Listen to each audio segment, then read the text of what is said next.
안녕하세요, 풋볼 포레스트입니다. 한때 K리그에서 양민혁 선수만큼이나 엄청난 센세이션을 불러일으켰던 양현준 선수가 상당한 기대를 모았고, 지난 시즌까지는 주전 로테이션급 선수로 활약을 하면서 셀틱의 한국 4인방 중에서 가장 입지가 좋았었지만, 이번 시즌 들어서는 완전히 전력에서 배제가 되면서 거의 경기를 뛰지도 못할 정도로 최악의 시즌을 보내고 있었는데, 양현준 선수는 최근 들어 갑자기 폼이 급상승한 모습을 보이면서 많은 공격 포인트를 쌓고 있고, 오늘 새벽에 있었던 경기에서도 득점포를 간혹시키는 활약을 펼치면서 팀의 엄청난 대승을 이끌어냈습니다. 양현준 선수는 양민혁 선수 이전 K리그에서 엄청난 센세이션을 불러일으켰던 2002년생 아직도 굉장히 어린 유망주 선수입니다. 양현준 선수는 강원FC에서 총 3시즌을 보냈는데, 특히 2022 시즌에 양현준 선수는 시즌 31경기에서 8골 4도움을 기록하는 스탯을 쌓으면서 엄청난 활약을 했고, 특히 토트넘 하스퍼의 친선 경기에서 에릭 다이어 선수와 다빈손 산체스 선수를 한 번에 터는 드리블 실력을 보여주면서 엄청난 화제가 됐었는데요. 그리고 그러한 활약을 인정받아 양현준 선수는 2023년 여름 스코틀랜드의 명문구단 셀틱 FC로 이적하게 되면서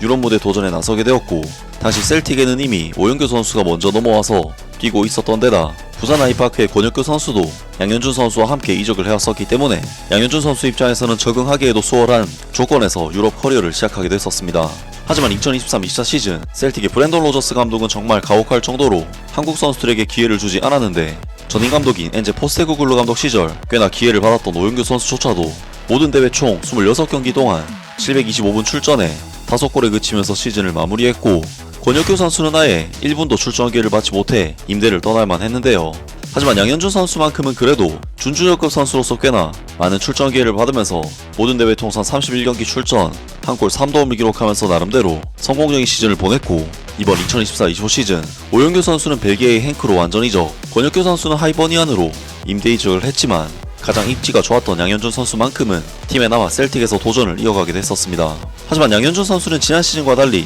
이번 시즌에는 니콜라스 퀸, 마에다 다이젠, 제임스 포레스트 등에 밀려 출전 기회를 많이 얻지 못했고, 8월 시즌 개막부터 12월까지는 4경기밖에 출전하지 못할 정도로 벤치만 달구면서 사실상 실패에 가까운 시즌이 지속되고 있었는데요. 하지만 완전히 실패한 시즌이 될 것 같았던 양현준 선수의 시즌은 최근 양현준 선수가 자신감을 되찾고 엄청난 활약을 펼치면서 반전의 계기가 만들어지고 있는 상황인데, 양현준 선수는 8월부터 11월까지 치러진 리그 13경기에서는 1경기 선발 출전, 3경기 교체 출전에 그칠 정도로 완전한 벤치 자원이었지만, 12월부터 1월까지 있었던 11경기에서는 6경기 선발 출전으로 선발 빈도가 확실히 높아졌고, 양현준 선수는 2025년 1월 15일 던기FC와의 경기에서 무려 리그 25경기째 만에 시즌 1호 골을 터뜨리면서 마침내 지옥 같았던 시즌에서 의미있는 첫 골을 터뜨렸는데요. 그리고 양현준 선수의 시즌은 2월에 들어서 더더욱 상승 곡선을 그리면서 어떻게 보면 셀틱 입단 이후 최고의 한 달을 보내고 있는데, 스코틀랜드 FA컵 5라운드에서 레이스 로버스를 상대로 선발 출전해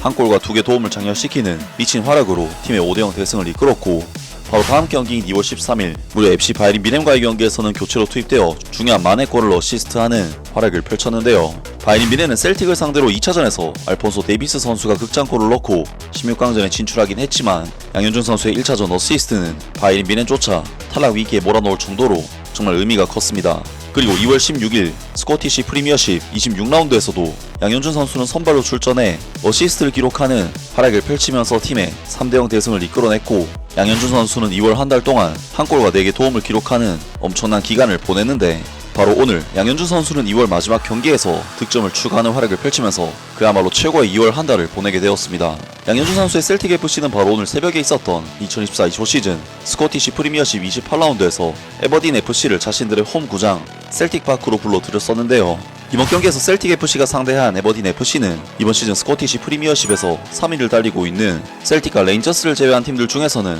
가장 강한 전력의 팀이었고, 물론 스코티시 프리미어십은 파리 생제르맹처럼 국내 리그에서는 아예 상대할 적수가 없을 만큼 압도적인 전력을 자랑하지만, 그래도 리그 3위 에버딘이라는 상대는 강팀임에는 분명하기 때문에 아직 리그 우승이 확정되지 않은 셀틱에게는 반드시 잡고 가야 하는 경기라고 할 수가 있었습니다. 하지만 양현준 선수는 이번 경기에서는 아쉽게도 선발이 아닌 벤치 명단에 이름을 올리면서 경기를 시작했는데요. 그리고 이번 경기에서 셀틱 FC는 에버딘 FC를 상대로 아무리 3위 팀이라고 해도 홈 경기이기도 했기 때문에 역시나 압도적인 전력 차이를 통해 거의 원사이드한 경기를 펼쳤고, 90분 동안 슈팅 숫자가 16대8, 유싱 숫자는 무려 7대1, 볼전멸 수치 또한 7대3으로 벌어질 정도로 경기력적인 차이가 굉장히 큰 원사이드한 경기 양상으로 에버딘 FC를 완전히 압도를 했습니다. 셀틱 FC는 경기 시작부터 에버딘을 압도하면서 많은 찬스를 만들어내서 위협적인 경기력을 보였는데 결국 셀틱 FC는 전반전 25분 마에다 다이젠 선수의 선제골, 30분 조타 선수의 추가골, 45분에는 칼럼 맥그리거 선수가 세 번째 골을 터뜨렸고 3대0의 스코어로 전반전을 마치면서 사실상 경기의 승패를 일찌감치 결정을 지었습니다. 그리고 셀틱의 브랜던 로저스 감독은 확실히 경기의 승패가 거의 결정이 된 상황이었기 때문에 59분 시점에 한꺼번에 3명을 교체하는 선택을 했고 양현준 선수는 이번 경기에서 추가 시간 포함 35분 정도 출전기를 받을 수가 있었는데요. 그리고 양현준 선수는 교체로 출전해서 짧은 출전기를 받았음에도 그야말로 엄청난 임팩트를 남겼는데 후반전 72분 오른쪽 측면에서 볼을 잡은 양현준 선수는 한 차례 수비수를 제껴낸 뒤 중앙으로 패스를 주고받으면서 침투하기 시작했고 루크 맥고한 선수는 페널티 박스 안으로 침투하는 양현준 선수에게 킬 패스를 찔러준 것을 양현준 선수가 왼발로 슬라이딩하면서 마무리를 지었고 양현준 선수는 이번 경기에서 교체 투입된 지 단 10분 만에 정말 엄청난 임팩트를 남기는 득점을 성공시키면서 양현준 선수는 시즌 2호 골을 기록하게 되었습니다. 정말 양현준 선수의 이번 득점 장면은 수비수를 제치는 드리블 스킬과 티키타카를 만들어내는 패식 플레이, 거기에 주발이 아닌 왼발로 정교한 마무리까지 기술적인 능력과 축구 지능적인 능력, 마무리 능력까지 모든 것이 곁들여진 환상적인 득점이었는데요. BBC에서도 이번 양현준 선수의 득점 장면에 대해 또다시 셀틱의 골, 에버딘의 외곽 지역에서 좋은 연계 플레이가 나왔다. 양현준이 원투 패스를 성공시켜 뒤로 치고 들어가며 최전방 포스트에서 로스트한 골키퍼를 뚫는 슈팅으로 득점을 터뜨렸다. 뱅뱅 양현준의 후반전 골은 에버딘에게 비참함을 안겨주었다 라면서 양현준 선수의 득점 퀄리티에 대해 극찬의 메시지를 보냈습니다. 그리고 양현준 선수는 후반전 추가 시간에도 수비수 3명을 달고 뛰는 미친 드리블 돌파로 찬스 메이킹을 해냈고 이것이 마에다 다이젠 선수의 득점으로 연결이 되면서 셀틱 FC는 이번 에버딘 FC와의 경기를 5대1이라는 정말 엄청난 스코어로 대파를 하는 좋은 결과를 만들어냈습니다. 그리고 셀틱 FC는 이번 경기 승리를 통해 28승 3무 2패 승점 72점이라는 압도적인 성적으로 거의 리그 우승이 확실시되는 좋은 결과를 만들어내는데요. 양현준 선수는 이번 경기에서 공수양면으로 준수한 세트를 쌓으면서 팀 경기력에 기여를 했고 평점 실점대의 좋은 평가를 받으면서 이번 경기를 성공적으로 마무리를 했습니다. 정말 양현준 선수는 K리그 강원FC에 있을 때부터 남다른 발재간으로 에릭 다이어 선수를 녹이는 등 이미 유럽 선수들에게 자신의 실력을 보여준 바 있는 선수이지만 셀틱에서도 비록 처음부터 주전 선수는 아니었지만 항상 경기에 나올 때마다 기대를 충족시키는 활약을 펼치면서 자신의 후보 입지를 서서히 주전 입지로 바꿔나가고 있는데요. 양현준 선수는 최근 셀틱에서 사실상 주전 자리를 잡았기 때문에 이제 경기장에서 보여주기만 하면 되는데 양현준 선수가 셀틱에서 좋은 활약을 통해 더 큰 무대로 진출하기를 기대하고 응원하겠습니다. 아무튼 오늘 영상은 여기까지고요. 영상 재밌게 보셨다면 구독과 좋아요 그리고 댓글 부탁드립니다. 감사합니다.